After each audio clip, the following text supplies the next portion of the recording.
Hinihintay pa raw ng Senado ang bersyon ng Kamara para sa panukalang magbibigay kapangyarihan sa Pangulo na suspindihin o bawasan ang excise tax sa langis. Ang nasabing panukala, pasado na sa ikalawang pagbasa ng Kamara. Balitang hatid ni Tina Panganiban Perez. House Bill 8418 is approved on second reading. Congratulations. Matapos ang halos 2 oras na debate sa plenaryo ng Kamara, pasado sa ikalawang pagbasa ang House Bill 8418. Layo nitong bigyang kapangyarihan ng Pangulo na suspindihin o bawasan ang excise tax sa petrolyo kapag may national o global economic emergency. Ang pagkawala ng government revenue, bagamat masakit, ay hindi naman agad-agad ikababagsak ng ating ekonomiya.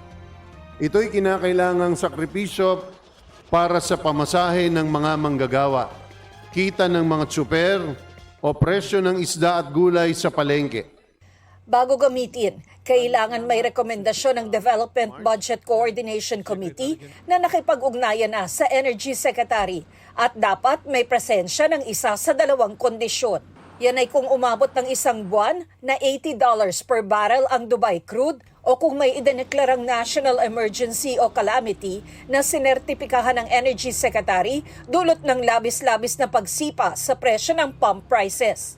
Pwedeng full o partial suspension ang ipatupad pero hanggang 6 na buwan lang tatagal ang kada suspensyon.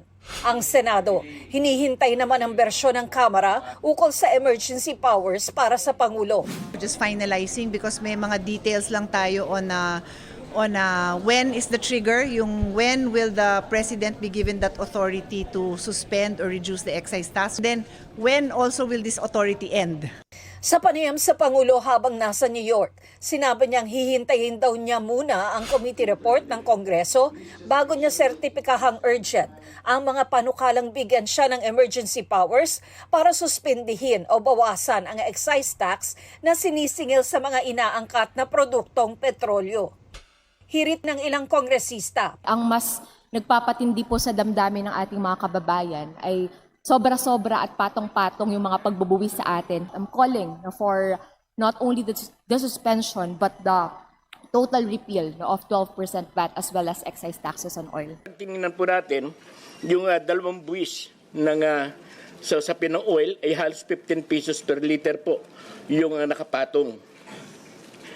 Kaya kung titingnan po natin, kung kami po ay nagkukonsume ng 30 liters per day, ay halos 1,000 mahigit na yung nawawalang kita sa hanay po ng mga driver. Hindi lang dapat excise tax yung tanggalin at dapat tanggalin din po yung VAT. Base sa projections ng Department of Finance, mahigit 16 billion pesos ang kikitain ng pamahalaan sa VAT kung aabot ng $80 per barrel ang Dubai crude.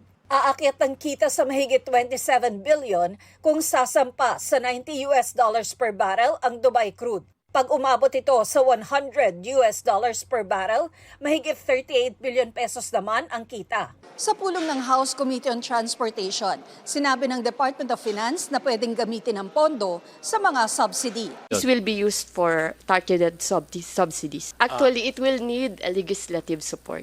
Tina Panganiban Perez, nagbabalita para sa GMA Integrated News.